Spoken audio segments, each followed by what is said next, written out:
Yun, what's up mga idol? Ay, may gagawin tayo sa malayong lugar ito. Galing sa Southern Leyte, San Juan. Pungoy, ayan, maraming salamat. So, shout out kay Jigerson Idago. So, siya po ang may-ari ito. So, ang problema doon ito mga idol, ayun, DIY si sir at nakita niya na may ang konektor ng battery ay natanggal or napingas. So, tingnan natin kung magawa natin ng paraan kasi dati na doon niya itong pinagawa at namatay ulit. Hindi na daw nag-power, pero nakita daw niya na binuksan niya, nag-DIY siya, so natanggal daw ang terminal. Kaya subukan natin palitan ng terminal. Kung mabuhay ba natin o hindi. So maraming salamat sa inyong tiwala. Sa mga gusto mong payos, pwede kayo magpa-LBC, DNT, lalamog. Pwede kayo mag-open kapag malalapit lang. So ito naman malayo, pwede kayo magpa-LBC at DNT. So mag-PM muna kayo mga idol, baka mamaya wala tayong kesa. So ayan. Jigerson Idago, San Juan, Southern Leyte. Ay, patay. Ano na? Bakbak na pala to. Yan, tingnan natin. Kulang-kulang na yung screw ah. 1, 2, 3, 4, 5, 6, 7, 8. 8 na screw ang kulang oh. So, tingnan natin. So, tinanggal ko na kasi bakbak na. Problema nito ay wala daw power. So dapat kung walang power mag-ilaw dito. Or kung walang terminal. So tingnan na lang natin. So hindi talaga umilaw or walang power. Kaya buksan na natin mga idol. So, shoutout sa inyong lahat. Ang dami naman po nating followers mga idol. So maraming salamat. Sana i-share nyo ang video natin. Or subscribe na rin yung ating channel.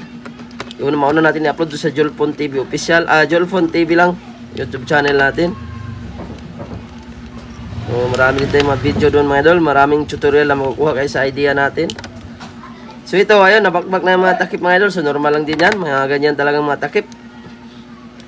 Kapag tumagal, malambot siya. Natatanggal ang pintura. Kaya no choice. Kapag inangat talaga, ganyan ang mangyayari. So maano lang yan kapag pinalitan ng takip. So ang pintura kasi kapag front lagi sa mainit, yun, malambot siya. So yun, konti na lang ang screw sa taas. Tanggalin natin gamit ang kuko. Yan, tanggal na. Angat natin to. Ayun, nakaangat na nga ang battery. So, pingas na. So, parang bago yung battery. Bakit ganyan? Mukhang kakaibang battery to ha. Ay, replacement ng battery mga idol oh. Mukhang tumaba siya. Flat natin. Yan. Ayan oh. Bumalik siya sa normal. Parang nabiyak siya eh. Yan, okay na. So, nakita natin mga idol, natanggal nga yung terminal niya oh. Napingas. Spark 20. So, ang unang gagawin natin dito, palitan natin mga idol kasi madalas kapag ito nasira ang terminal, hindi talaga siya magpa-power. Kasi bawat connection nito ay connected sa power mga idol. Yan o, yung mga gilid-gilid nito. So, tanggalin natin to. Tecno Spark 20 to. Tanggalin natin mga camera kasi initan natin. Magkamali tayo dyan, baka masunog yung camera. Nako, problema pa natin yan. So, tanggalin natin yung terminal muna mga idol.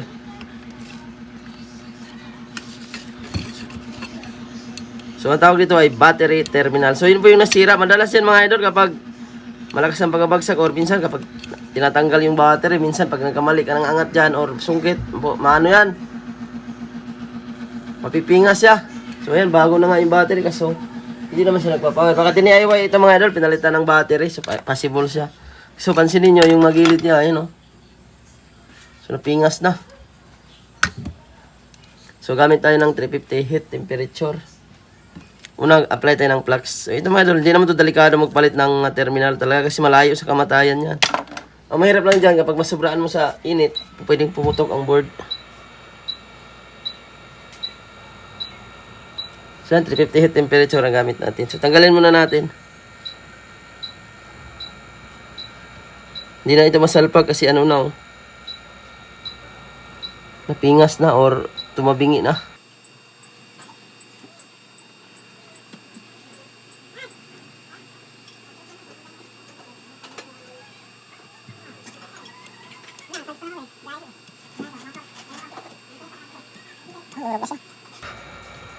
Yan. So, natanggal pa yung kabila.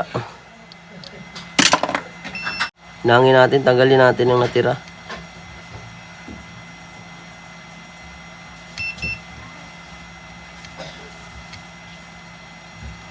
Yan.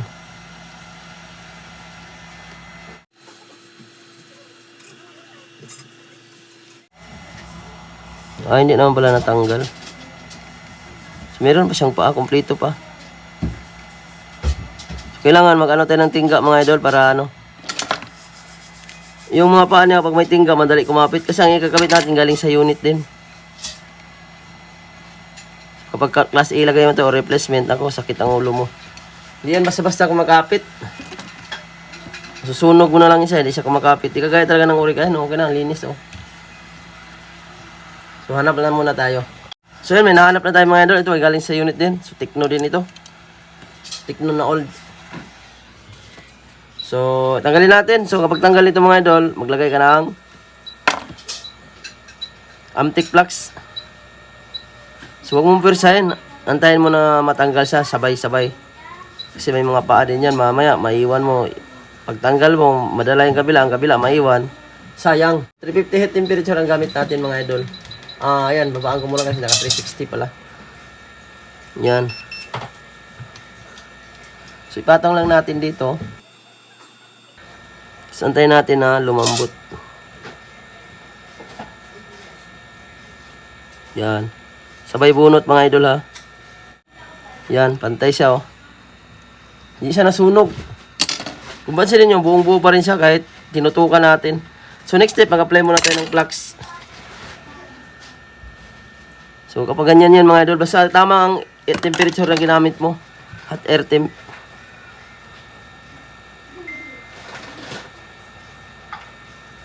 So yan, salpak na natin.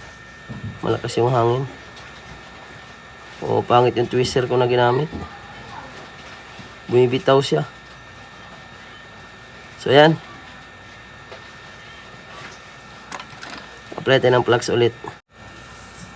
So mga idol, automatic yan siya. Kapag lumapat na yan, automatic na siya. Kasi original siya. May mga tingga na ang mga paa. Yan o.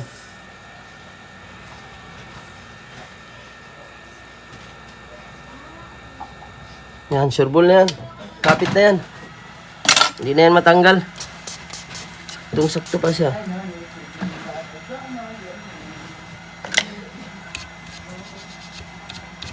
Ayun, tugmang-tugma, oh.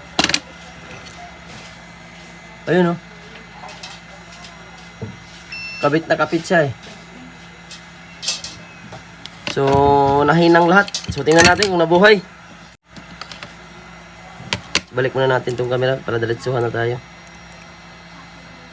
Camera sa harap. So, ayan. Salpak na natin. The moment of truth. Tingnan natin kung napagana natin. Yan.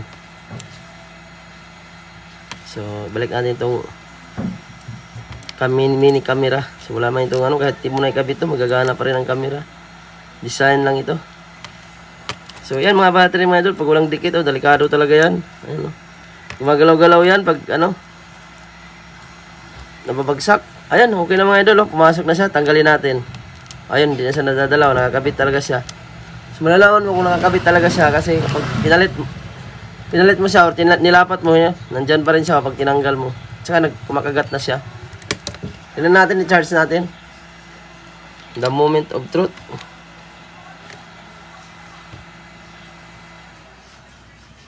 Yun.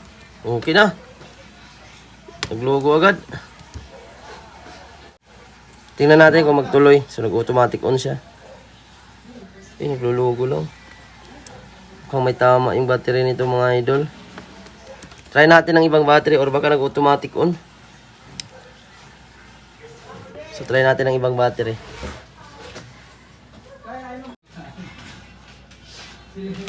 So, ayan, logo lang siya. Try natin bunutin ng battery. Ay, charger. So, namatay agad. So, ayan, try natin doon ng battery mga idol. So, may battery naman tayo pan-try. Tingnan natin kung gagana sa battery na bago. O, ayan, charge. Dapat ganyan muna siya. Dapat ganito muna siya mga idol. Battery muna ang makikita. Kasi kanina, logo diretso. I-open natin. Kung tinamaan pa yata yung battery. Replacement na kasi yung battery mga idol. Ayan mga idol, nagtuloy din siya. So, sobrang tagal nga lang. So, marami sigurong apps ito. So, ginamit ko yung battery ko. So, normal naman na siya. So, baka may tama rin talaga yung battery niya nito. Ayan, okay naman siya. Wala nang problema. So, yung terminal niya, na okay na rin. Napalitan na natin. So, yung battery niya, di natin lang. Baka drain lang siya. So, subukan na natin i-charge. So, tanggalin muna natin. Ibalik natin to. Ayun. Ayun, meron na siyang ano. Dapat ganito muna siya bago lugo-lugo. Ay, meron namang 81%. So, yan. Idikit na lang muna natin mga idol. Para dire-diretso tayo. So, baka loading lang talaga siya. Kasi kanina, loading din nung nilagyan ko ng battery. Ang tagal niyang magbukas. Siguro mga 2 minutes. Kailangan to i-reformat para normal siya. Mabilis. So, matagal na rin siguro na-stack to. So, ito meron naman palang ano to. Yan, tanggalin natin to kasi dikit to ilalim. So, yan, normal ang terminal mga idol. Ang ganda ng pagkakalapat natin, oh. So, pantay na pantay talaga. So, ibalik na rin natin to. Lahat. So, dyan na rin natatanggal ang battery, oh.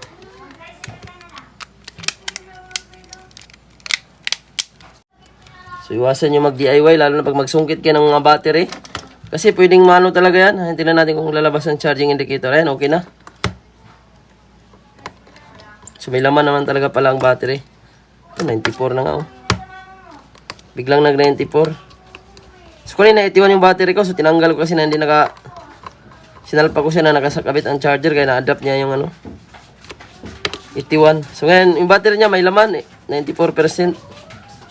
So, kanina kasi nung unang open natin, naglogo agad siya kasi matagal. So, nilagyan din natin yung battery. Matagal din. 2 minutes bago magmino. Kaya ayan, ulitin natin itong mga idol na nakakabit na yung battery niya. So, maraming kulang na screw to. So, lagyan na lang siguro natin.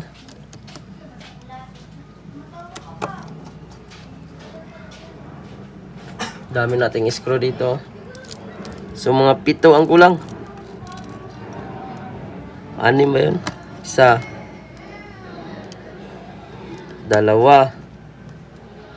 2, 3, 4, 5,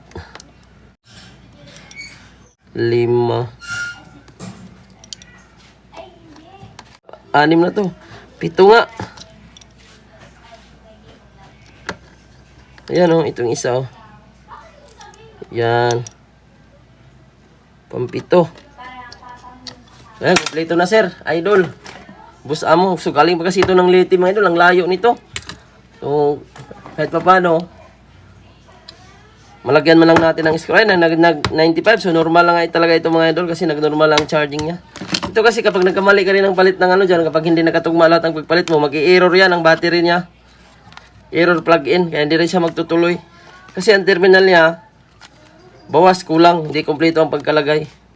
Kaya gamitan nyo ang 350 heat temperature pag nagpalit kayo ng terminal. So, mas maganda kung magpalit kayo ng terminal, yung mga galing sa unit. So, marami naman yan mga idol, halos kaparehas lang, Tecno, Spark, Itel. Isa lang ang terminal ng battery niyan. So, yung iba naman, latest nga, medyo malapad na ng konti. Yung mga Smart 9.